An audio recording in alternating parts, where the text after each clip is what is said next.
Hello, আমি স্মৃতি। লেখকের ডায়েরি ইউটিউব চ্যানেলের পক্ষ থেকে সকলকে জানাচ্ছি স্বাগতম। আজকে যে গল্পটি আমি আপনাদের পাঠ করে শোনাবো তা হলো রবীন্দ্রনাথ ঠাকুরের শোভা গল্পটি।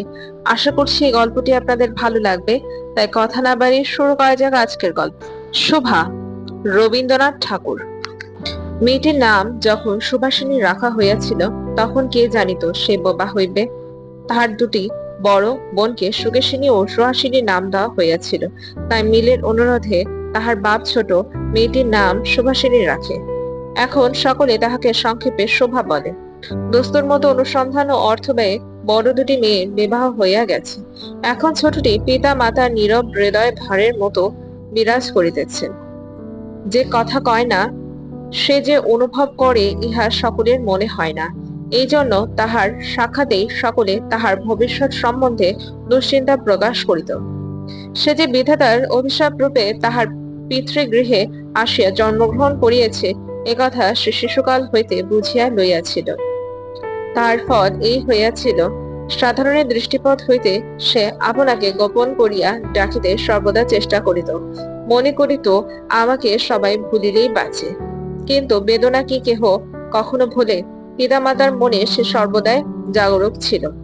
বিশেষত তার মা তাহাকে নিজের একটা ত্রুটির স্বরূপ দেখিতেন। কেননা মাতা পুত্র অপেক্ষা কন্যাকে নিজের অংশরূপে দেখেন। কন্যার কোনো অসম্পূর্ণতা দেখিলে সেটা যেন বিশেষ রূপে নিজের লজ্জার কারণ বলিয়া মনে করেন। বরঞ্চ কন্যার পিতা বাণীকণ্ঠ সুভাকে তাহার অন্য মেয়েদের অপেক্ষা যেন একটু বেশি ভালোবাসিতেন। কিন্তু মাতা তাহাকে নিজের গর্ভের কলঙ্ক জ্ঞান করিয়া তাহার প্রতি বড় বিরক্ত ছিলেন। সবার কথা ছিল না, কিন্তু তাহার সুদীর্ঘ পল্লব বিশিষ্ট বড় বড় দুটি কালো চোখ ছিল এবং তাহার উষ্ঠধর ভাবের আভাস মাত্র কুচি কৃষ্ণয়ের মতো কাঁপিয়া উঠিত। কথায় আমরা যে ভাব প্রকাশ করি সেটা আমাদেরকে অনেকটা নিজের চেষ্টায় গড়িয়া লইতে হয়। কতটা তর্জমা করার মতো? সকল সময় ঠিক হয় না। ক্ষমতার অভাবে অনেক সময় ভুলও হয়। কিন্তু কালো চোখে কিছু তর্জমা করিতে হয় না। মন আপনি তাহার উপরে ছায়া ফেলে। ভাববে আপনি তাহার উপরে কখনো প্রসারিত, কখনো মুদিত হয়, কখনো উজ্জ্বল ভাবে জ্বলিয়া ওঠে, কখনো মান ভাবে নিভিয়া আসে, কখনো আস্তমান চন্দ্রের মতো অনিমেষ ভাবে চাহিয়া থাকে, কখনো দ্রুত চঞ্চল বিদ্যুতের মতো দিবিকে ঠিপিয়া ওঠে।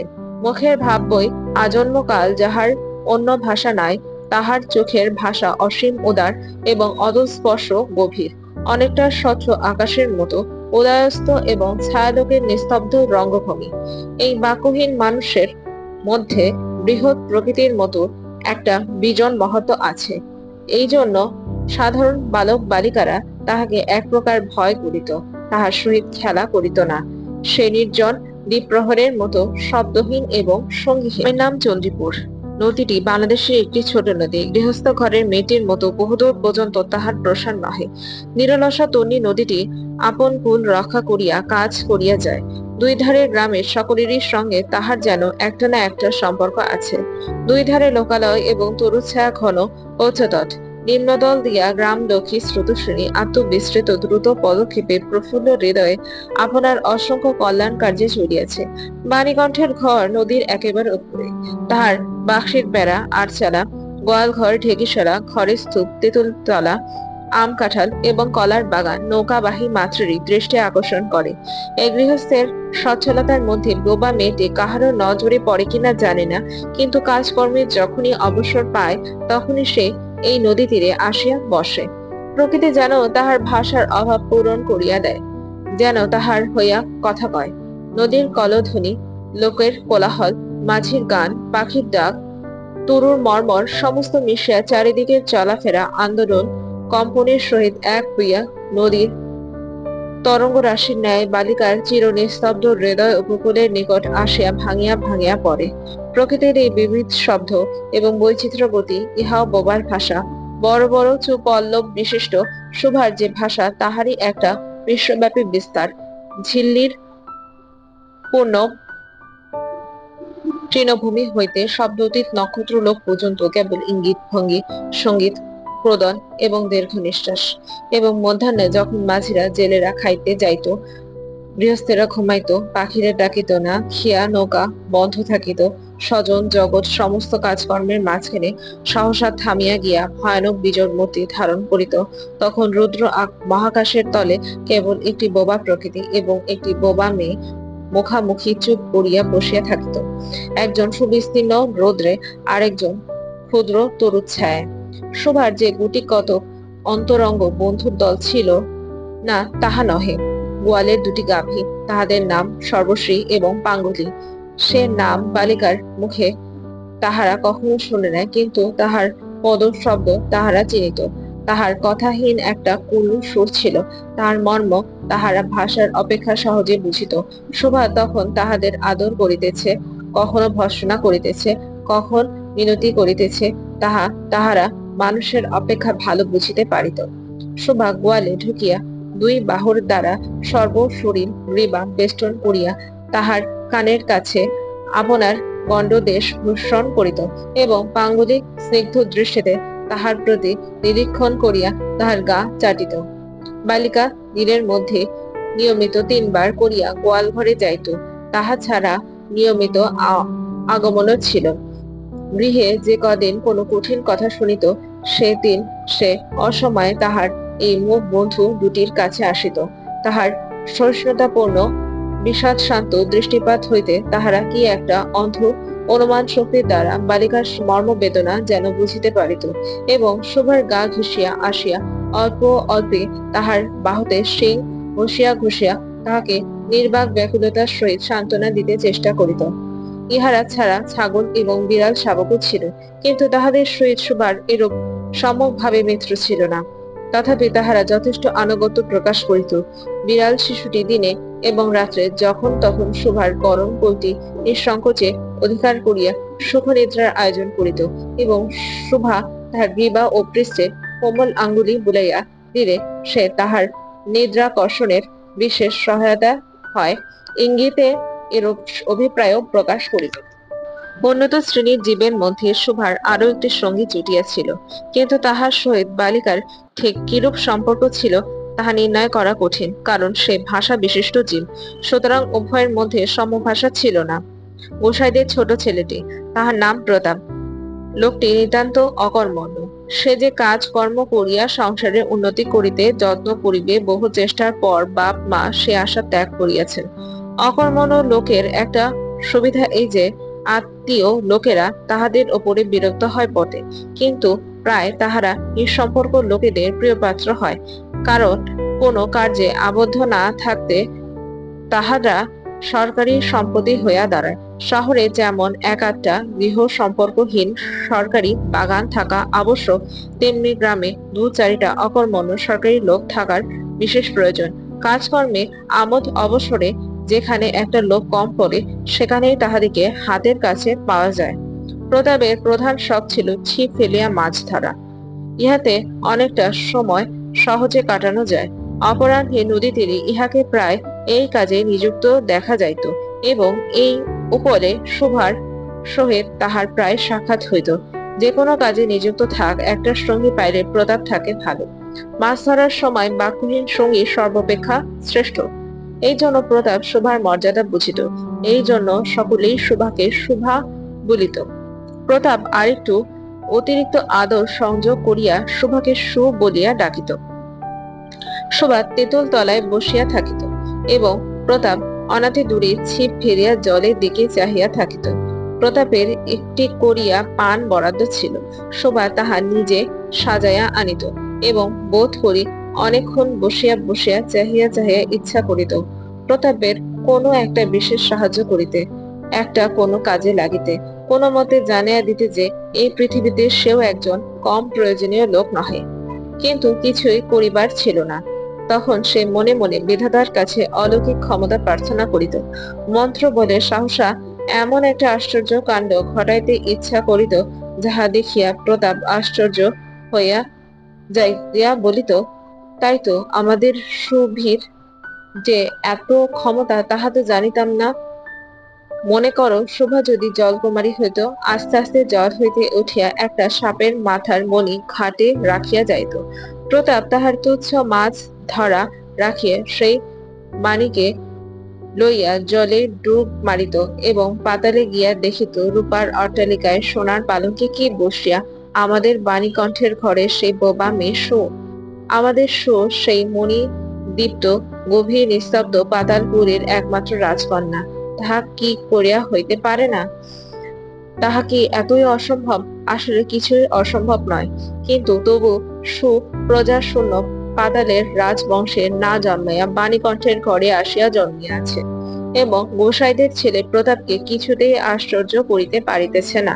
তোমার বয়স ক্রমেই বাড়িয়া উঠিতেছে, ক্রমে সে যেন আপনাকে আপনি অনুভব করিতে পারিতেছে, যেন কোনো একটা পূর্ণিমা তিথিতে কোনো একটা সমুদ্র হইতে একটা জোয়ারের স্রোত আসিয়া তাহার অন্তরাত্মাকে এমন এক নতুন অনিবার্জনীয় চেতনার শক্তিতে পরিপূর্ণ করিয়া তুলেছে। সে আপনাকে আপনি দেখিতেছে, ভাবিতেছে, প্রশ্ন করিতেছে এবং বুঝিতে পারিতেছে না। গভীর পূর্ণিমা রাত্রে সে একদিন ধীরে শয়ন গৃহের দ্বার খুলিয়া ভয়ে ভয়ে মুখ বাড়াইয়া বাহিরের দিকে চাহিয়া দেখে।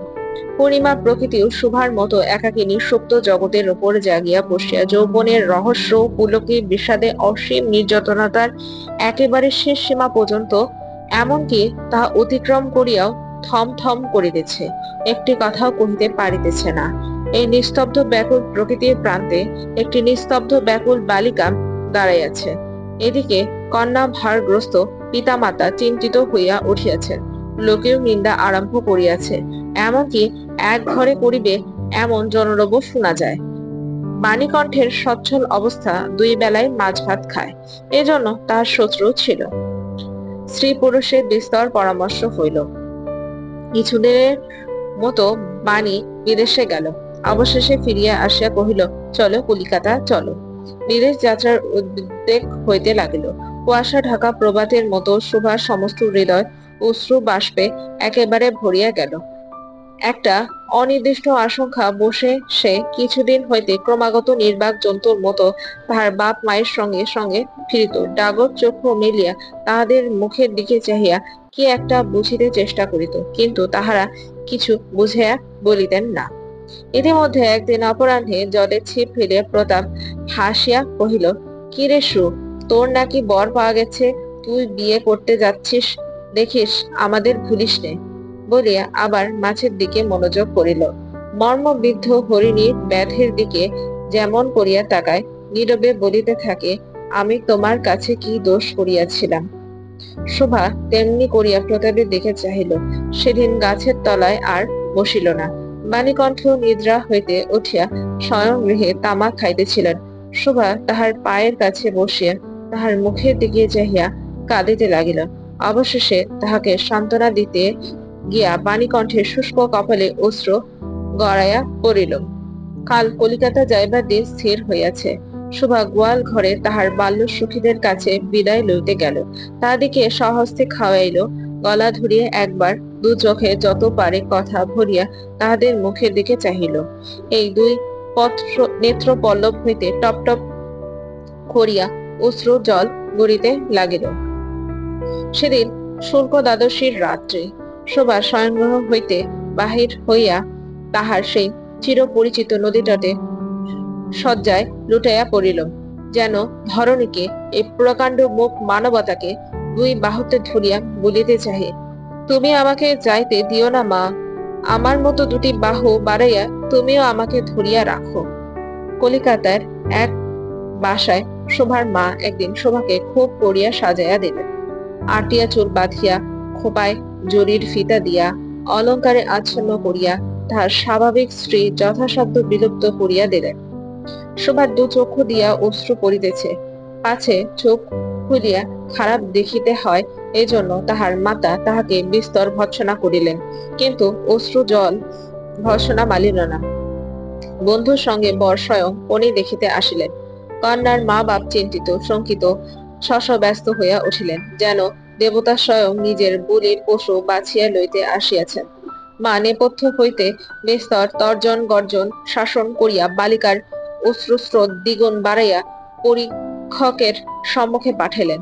পরীক্ষক অনেকক্ষণ নিরণ করিয়া বলিলেন, মন্দ নহে। বিশেষত বালিকার ক্রোধন দেখিয়া বুঝিলেন ইহার হৃদয় আছে, এবং হিসাব করিয়া দেখিলেন যে হৃদয় আজ বাপ মায়ের বিচ্ছেদ সম্ভাবনায় ব্যথিত হইয়া উঠিয়াছে, সে হৃদয় আজ বাদে কাল আমারই ব্যবহারে লাগিতে পারিবে। শক্তির মুক্তার ন্যায় বালিকার অশ্রু জল কেবল বালিকার মূল্য বাড়াইয়া দিল।